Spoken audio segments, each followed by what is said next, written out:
Welcome back, everybody. Hope everyone had a great Christmas holiday season, and you guys have had a happy New Year. Today, we are going to be talking about the water risks to properties. This is a very high-level overview of water and different risks. I have Mark with me because Mark is cursed with water issues. I've never met anyone in my life that seems to just attract them. So I have him joining us to kind of talk about some of his experiences and the different types of risks and the mitigation strategies that we have for those risks. The first mitigation strategy we're going to be talking about, or the first area of risk we're going to be talking about, is the internal water risks. That's going to be things like the fire suppression system, the AC condensate lines, the general plumbing. We're also going to talk about external things like irrigation water. We're going to be talking about roof leaks, floods, that kind of stuff as well.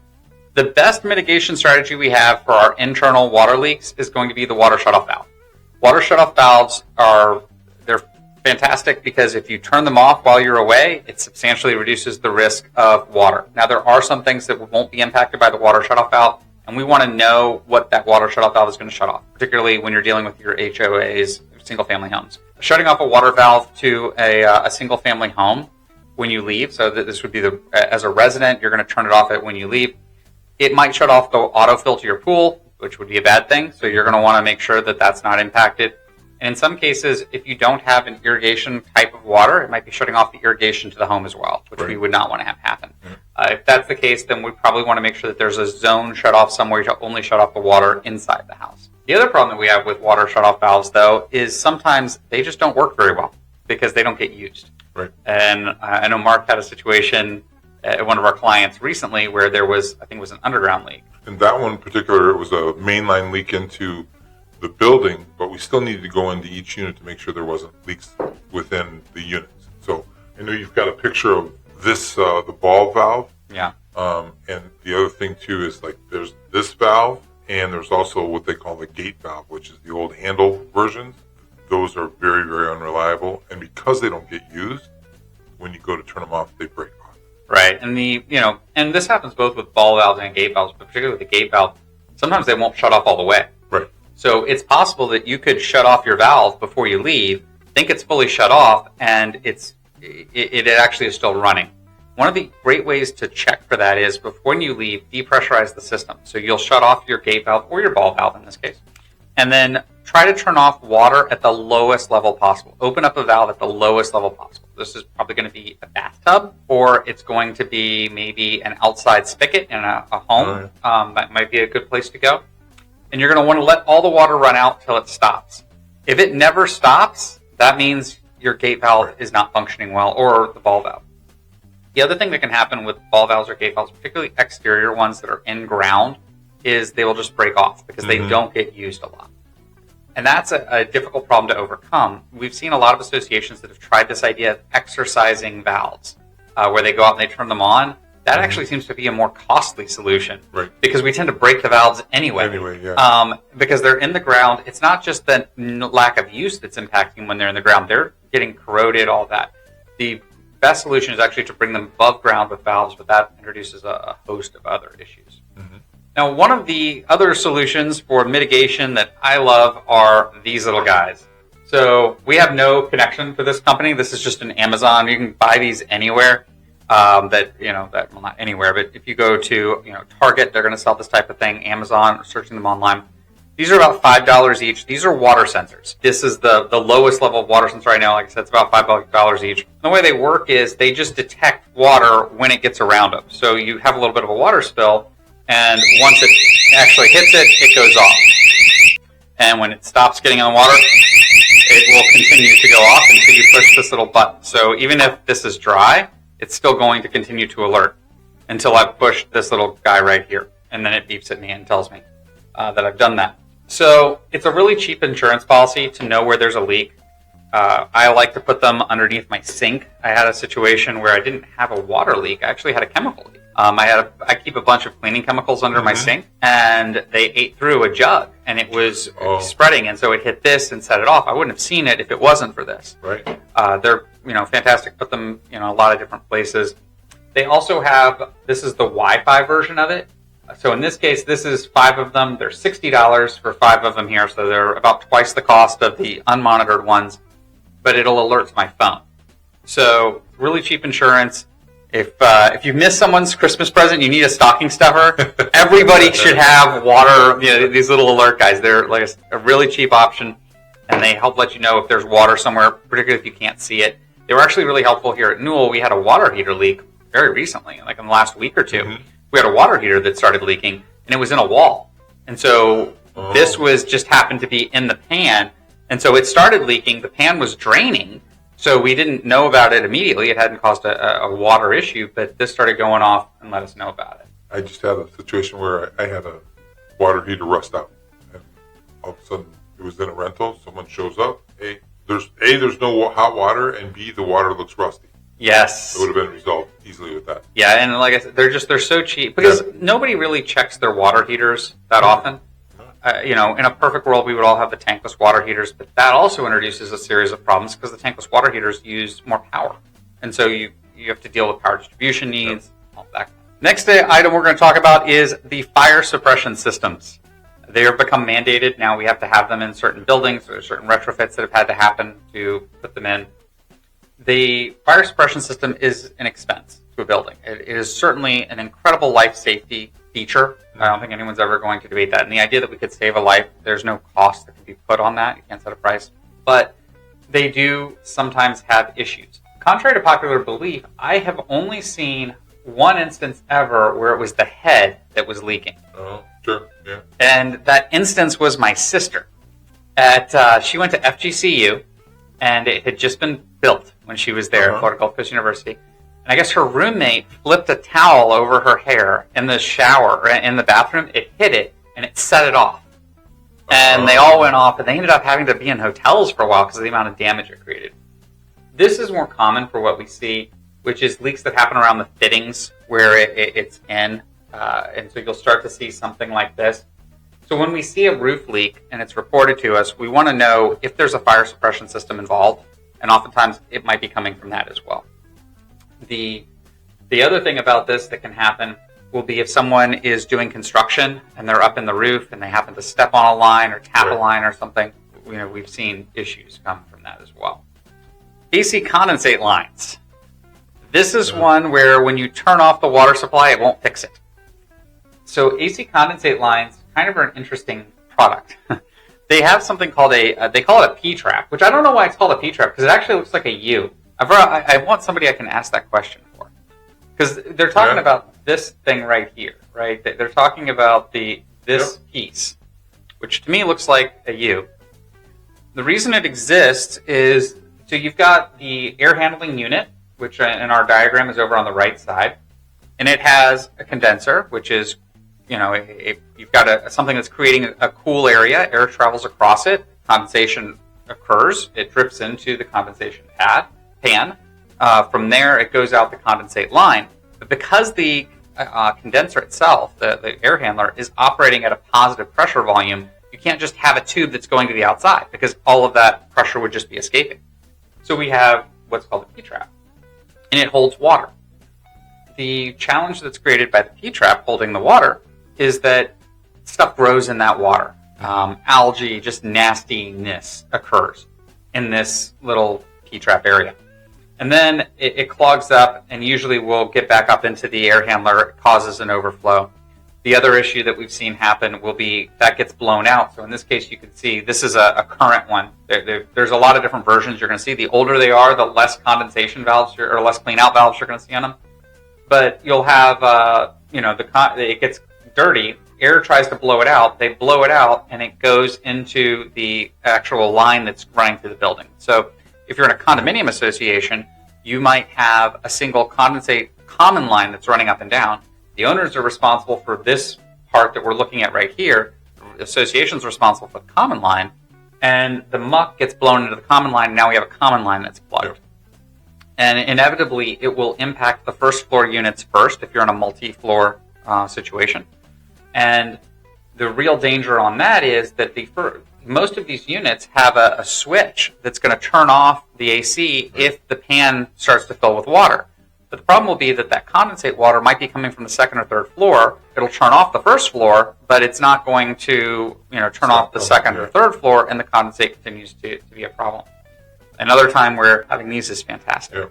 Yeah. And sometimes, even if it's a single-story unit, that switch-off valve does not work. And that's the other thing. Those switches are notoriously faulty. Mm-hmm. And it's a good reason that you should always have your AC serviced. Most people have them serviced at least twice a year, some people 4 times a year. When they do that, they're going to be cleaning out this system, but they're also going to be cleaning out the condensers, the coils, all of it. I subscribe to the belief that if you do that, it pays for itself just in the energy savings that you get and the additional life that you get out of the equipment. So it might cost you, $100 or $200 every cleaning, right, but you're going to save that between energy usage and the additional time you're going to get out of the equipment. And they'll check that float as well when they're doing it. There's another product also called, I think it's called ACIV, that they, it's a relatively new product where they put a chemical that's got a time release drip into that condensate line that keeps algae and stuff from growing in there, and does a pretty good job of not completely eliminating it, but making it less of a concern. That's neat. So yeah, I might look into that for my own. That's a nice thing, because the condensate line, usually the problem that we'll have, and one of the reasons I wanted to do this meeting today and talk to everybody today about this, is we are going to see a lot of these in January, February, March, and April, because you've been away, they come back, that's when the condensate lines tend to be plugged up, is because that's grown in there, the temperature's been held at a higher rate, hasn't been used as much, then it gets cooler, and people don't use it, and their AC isn't being used as much in January, February, and March. It starts to get warmer, and then all of a sudden, March, April is when we see a lot of these condensate line issues. And that's something that, as managers, we should also consider with our boards, cleaning out the common. Yeah, the common lines definitely are good to clean out. There can be some difficulty in it. Usually, what we'll do, and almost any of the Newell handymen are able to do this, and so they can just go out with like a shop vac, and they basically are sucking out that line. The difficulty is that you've got that line's being sucked out, but you've got 3 or 4 entrance points. Right, you've got to get into all the units to be able to basically clog off 2 of the 3. Now, that said, doing it on the outside with a shop vac does still work, even if you don't have the internal. What I think the best solution I've seen is, the best practical solution is, the individual unit owners have someone who's cleaning their section, and then the association just shop vacs the main section. That way there's not the coordination or concern about entrance without unit owner approval on the condo side. On the HOA side, most of the time those are controlled by the individual unit owners. So I think the best solution there is education, making sure the owners are aware that they should have that system cleaned and serviced. General water systems. All right, we got a couple of different types of things here to talk about. The first is the pressurized system, and that's what we're thinking about with our drinking water. It's the water that's running to your water heater, the example we just gave. Those leaks are pretty well known because there's constant pressure behind it. So when your water heater has a leak, whether you're using it or not, water is going to be coming out of that pan. The other area that we see are connections.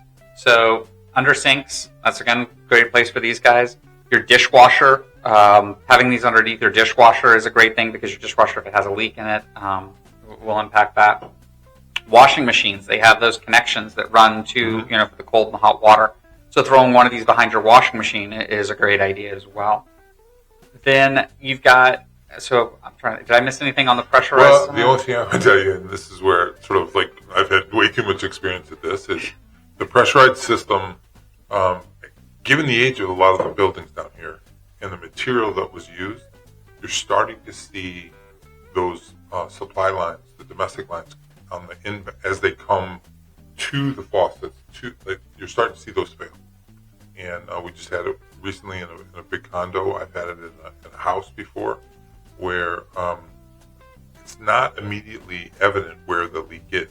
So that's something to sort of always pay attention to. Hey, why is there water there? Is it continuing to build up? We had water show up over by electric meters in a condo building, and the leak was actually about 25 feet away and 4 feet down in the ground. Yeah, water is magical, how it can move. And generally, water will move in a somewhat downward direction. Doesn't always hold that. and it's hard to figure out where it's coming from. It's going to seek the weakest spot. Right? Yes. So even though it was, like I said, 20 feet away, 4 feet down, but it was close to some electrical conduit lines. So it followed the So it electrical followed conduit. that and came up through the floor in the electrical room, which is a little scary. Yeah, and so the solution for that, would you use leak detection, or? We use leak detection. Yeah, have somebody come out, find out where it was, and then repair it. And that's usually the step. Is once you know you have a leak, plumbers don't find leaks. Correct. There's a couple companies out there that specialize just in finding leaks. They use sophisticated listing devices, a few other techniques. They locate the leak, and then the plumbers come back and fix it. So the other side of this is the drainage system, which usually isn't pressurized. And so each of these presents unique challenges. The pressurized system is a continual leak, which makes it generally more destructive. The drainage system is an intermittent leak, which can be really annoying. It's like the check engine light that like I'm dealing with right now, where the check engine light comes on your car, and then you get to the dealership and it's off, and you're just like, what are you talking about? That tends to be what we see on the drainage side. Drainage leaks, you oftentimes have toilet seals, you have shower pans, there are vertical pipes and condominiums that are impacted oftentimes, that we have solutions with pipelining and other stuff for that. But because it's intermittent, it can be difficult to figure out where it's coming from. It's difficult to know when it's fixed. So let's say that I'm in my house, I have a toilet that's on the second floor, I start to see a leak, so I go and I think that it's coming from the toilet, and so I have the seal replaced, and then I fix the ceiling. Next thing I know, it's back again. Well, it turns out it was the shower pan. Yep. Or it could have been something totally different. It could have been, So drainage leaks are a little more difficult to diagnose, but they tend to not be quite as destructive as the pressurized leaks. Backflow prevention valves. All right. So these are, you see these in most of our more modern communities. When I say more modern, I can't remember what year they were mandated. So there was a period of time where you didn't have to have these for residential dwellings. Backflow prevention valve is designed it's for pressure differential. So if the pressure on the unit side is above the pressure on the flow side, basically if the water is moving in the direction it doesn't expect, it is going to dump it out from the top. That can happen for a few different reasons. It's designed to keep you from polluting the domestic water system.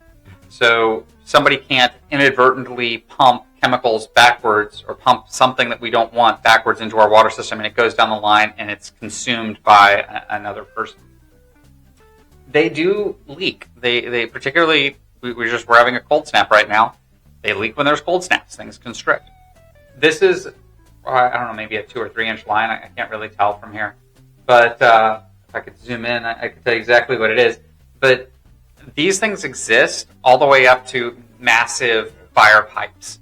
And when you see water coming out of it, it's something we need to take a look at. It can happen because there is that pressure differential is occurring, or it could be related to, there's a failure of a membrane or something in there and it's leaking because of that. For a specific example with the condo we dealt with, we had to turn off the water supply to fix the leak that we found. But in turning off the water supply, the pressure or the backflow valve, who had basically been stuck open, failed when we turned the water back on. And so now we have a leak from the backflow valve. And that's common when we get into plumbing issues, is that when we fix one thing, we will find other issues. Irrigation, we see a lot of this happening there. So with irrigation lines are generally under a higher pressure than our drinking water lines. That's because irrigation is powering sprinklers, all that kind of situation. Depending on where it's at, that PSI could be upwards of 100 PSI, whereas our drinking water is usually right around 30 or less. The IQ water is usually a little over 30. That's the reason we have the backflow valves. We have seen situations where people are doing plumbing and they accidentally connect an irrigation line into a drinking water line. And the irrigation line's higher pressure, it goes into the drinking water, and now it's pouring out the front because, it's doing what it's designed to do, the backflow valves, preventing that. Irrigation leaks tend to be the most spectacular leaks we get. That's the reason I included this picture. when an irrigation valve blows or a line or anything, if it's under 100 psi, you get these massive geysers. Because of the higher pressure, we tend to have something called water hammer. And what that is whenever valves are turned on or off, particularly when you have it happen quickly, it actually creates an impact that will travel through the line. So when water hammer occurs, it can break other pipes, it can break other valves, it can damage backflow prevention, any of that. And as things get older, they're more susceptible to it. That's the reason when we turn on and off lines, we want to do it slowly. You don't want to just flipping on, particularly with irrigation. With irrigation leaks, we have a few different types. Mainline leaks, which is probably what we're seeing in this, is when a line that stays pressurized all the time develops a leak. When a main line develops a leak, we need to get that fixed as quickly as possible because we've got water that's spurting out everywhere. It's going to flood. Now, when we have on the other side of a main line, we have valves. Those are turning things on and off. When there's a leak that's on the other side of a valve, it's going to turn itself off probably in 15 minutes, maybe 30 minutes. It's not quite as much of an emergency, and it's going to stay off until that valve activates again, and we need to get that fixed. There's also sprinkler heads. So individual sprinkler heads, depending on if it's a rotor or how it operates, they have their own little filters in them, and sometimes the filter will not catch everything. It might get stuck all the way up. A lawnmower drives over, it gets cut off, or whatever happens, it gets broken. When it activates, that one sprinkler head becomes a geyser. Again, it needs to be fixed. The issue there, it's not going to continue running. And interestingly enough, we're probably not using a ton more water than we would even if it was broken. There's this belief that when one of those is broken that, it's using a ton more water. It's not. It's using probably a little bit more water. But the big issue is nothing else is getting water because that system is based on a level of pressure. They've worked out how many heads can run. And with all the water coming out here, none of those other heads are running. It's just, so it is a waste of water, but you're not wasting a ton more than what you would normally have used. Roofs. All right, this is where it gets also tricky. And the interesting thing with leak detection companies is they can help with stuff like this as well. Usually we get a roofer out to try to deal with the leak. Roof leaks can be also magical because they're hard to find where it comes from.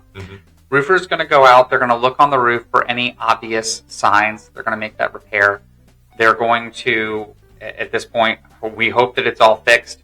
9 times out of 10 it is, and we make those repairs on the inside. 1 time out of 10, it's not. If the roofer can't find a leak, because usually it's going to be around like the flashing or something, or where joints came together, but if the roofer can't find the leak, we might have to get leak detection involved. The good news is we're going into a drier season. We probably aren't going to have as many of these, but come June, July, we're going to probably see roof leaks because there's been impacts that have happened. Some stuff that can really help with the prevention of roof leaks is making sure the gutters stay clean, particularly on I don't know what, we call them Yankee gutters, but they're the gutters that are hidden. As a Yankee, should I be offended by that? No, I mean, I think it's because we think that they come from up north. Oh, okay. We have, I think Jaeger Warehouse uses them. And so it's a gutter that's hidden, and the gutter pipes run inside the home instead of running on the outside of the house. And that's something that we didn't have down here for a long time, and now it's becoming a little more common. So instead of the gutter pipe, you've got a gutter, and the gutter's running on the outside of the house to a downspout. It's actually running on the inside. When that happens, we can see damage inside of the home from a gutter leak. So keeping your gutters clean, it tends to be a really good way to help solve that if you can. There are roof inspection programs out there. Those are useful to have. They tend to be able to locate flashing issues or stuff before it happens, and those are can be really beneficial. A lot of time a roofer will go also on the inside because before you see it here, it's going to show up somewhere else on rafters. There's going to be mold, so a lot of times they'll go there and have at least a better clue as to where it's coming from. Also, it's important to remember that roofers can't solve a roof leak while it's raining. So they can't even get on the roof usually to try to batten it down. What will generally happen is once the rain has stopped, the roofer's going to be going out there. They're going to try to identify it from the visual inspection on the outside. They're going to get on the inside. They're going to look there. They might put up a tarp or some type of a temporary shoring method, and then they're going to be returning to repair it. Usually repairs, they're going to give a general estimate for it. That general estimate is for an overall area. There are some roofers that will do it on time and material. sometimes that is advantageous. Usually it's advantageous because they're going to just bill for the area that they repaired versus the estimate. But as board members and as managers, oftentimes we want to be able to present to our boards, this is going to be a $1,500 repair, this is going to be a $2,000 repair, so everyone's on the same page. Floods. Important to remember. It'd be nice if we don't have any more of these for a while. I am very much in agreement with that. Floods are from rising water. So it generally goes down, but when it's coming up on a property, that's a flood event. When it gets to insurance, it's totally different rules. It's not under so we call it, it's not under, like wind, usually has a different deductible and all of that. But flood is its own set of rules and its own policy. This picture was a picture I took from my second floor window during a hurricane when I watched my car float by. And it waved goodbye. I don't know if you can see in that. The windshield wiper started going. It was waving. The horn was going. The lights were flashing. It waved goodbye to me. And it floated away. So with flood, this is a video from my house during a flood event. This was in my garage. This wasn't very smart, by the way. I recognize that I'm in my garage and everything's floating around. Don't ever do this because you can't see what's under the water that you might step on.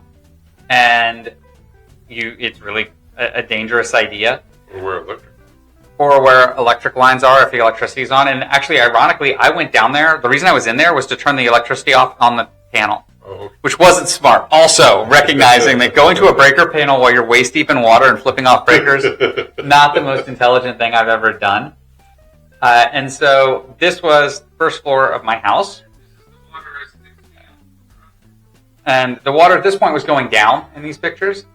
After the flood, what we end up doing is we're going to remove whatever has gotten wet. So in this case, you can see in these pictures that we removed the drywall from wherever the water line is. Generally, it's going to be 4 feet because drywall comes in 4-foot sections. We're going to be removing insulation. We're going to be removing electrical, whatever's in there, and trying to replace all of that. Again, flood insurance is a different type of insurance, so we're going to be dealing with our insurance agent on that. Replacing drywall, replacing, in this case, you can see a little bit of the insulation that's coming down, and the electrical that was low was removed. The electrical that was high was still up in there, that it didn't get wet. So that is kind of a quick overview of water in general, the different risks we have, different solutions that exist to it. And was there anything you feel that I've missed that we should touch base on? Yeah. Solve it quickly. Solve it, yeah. And the sooner you get the water situation stopped and you remove it, the less expensive it's going to be. Sometimes I know that we're trying to find the best solution cost-wise, and we're trying to get, we want to know what the cost is going to be or whatever. In water situations, oftentimes having a disaster recovery company, whether it's fire service or, any of them that reach out, dry zone, fire service, they're all very good. They have very, very fast response times. They are more expensive to get out there than somebody else, but you save that in not having to replace as much, and so there's definitely cost benefits to that. All right, I hope everybody has a fantastic 2026, and hopefully very few water risks and no floods. Thank you, guys. Thank you.